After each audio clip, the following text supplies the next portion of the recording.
বিসমিল্লাহির রহমানির রহিম। আসসালামু আলাইকুম ওয়া রাহমাতুল্লাহ। সেলাই কাজের 3টা গুরুত্বপূর্ণ টিপস আপনাদের সাথে শেয়ার করছি। প্রথম যেটা শেয়ার করছি, এখানে বৃত্ত শেপে প্রতিটা পার্ট কাটিং করার পর ভিতরের দিকে উল্টা সাইডটা, উপরের দিকে সোজা সাইডটা রেখে সাইডের দিকের পোরশনগুলো এভাবে করে সেলাই করে দিচ্ছি। প্রতিটা পার্ট এভাবে করে আপনাদের একটা সুতার মধ্যে ঢুকিয়ে দিতে হবে। তো সাইডের দিকে যে খোলা পার্টটা আছে, সেই খোলা পার্টের সাইডের দিকের অংশগুলো এভাবে করে সেলাই করে নিচ্ছি। প্রতিটা পার্ট এভাবে করে সেলাই করার পর এখন আমাদের সুতাটাকে এভাবে করে টেনে নিতে হবে।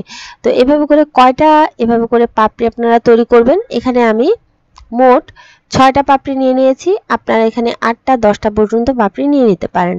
তো এভাবে করে পাপড়িগুলোকে সুতার সাহায্যে টেনে একসাথে করে অপোজিট যে পাপড়িটা তার সাথে আটকে দিতে হবে সুতাটাকে, এবং খুবই সহজ উপায়ে এখানে আপনারা ফুলটা তৈরি করে নিতে পারবেন। দেখেন এখানে একটা পাল বসিয়ে দিচ্ছি এবং চমৎকার লুক দিয়েছে ফুলটার, ঠিক আছে।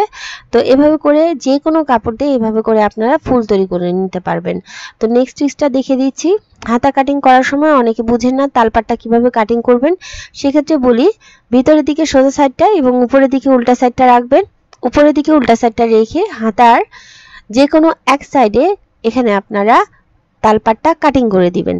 তো তালপাট কাটিং করার পরে এখানে আপনাদের এক সাইডে কাটিং করলে হাতার 2 সাইডে হয়ে যাবে।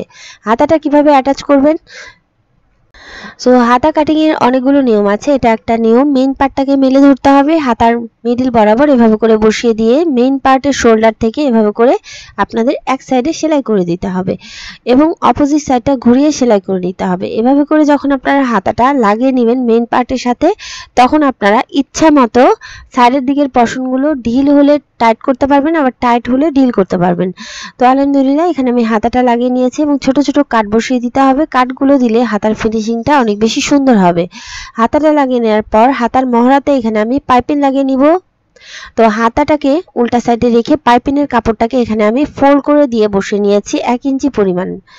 1 ইঞ্চি পরিমাণ এভাবে করে পাইপিংটা লাগিয়ে নেওয়ার পর এখানে আমি সোজা সাইডে এভাবে করে ফোল্ড করে দিচ্ছি এবং খুবই সহজ উপায়ে এখানে আমাদের পাইপিংটা হাতের মহড়াতে লাগিয়ে গেছে।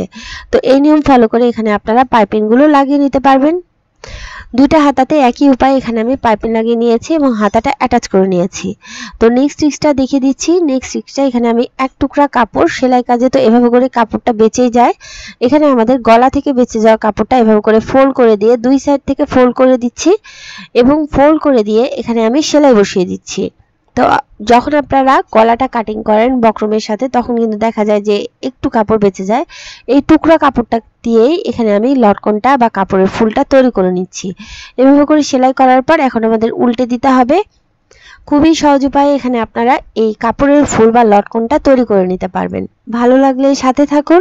আসসালামু আলাইকুম। সব সময় চেষ্টা করি আপনাদের জন্য নতুন নতুন কিছু উপস্থাপনের।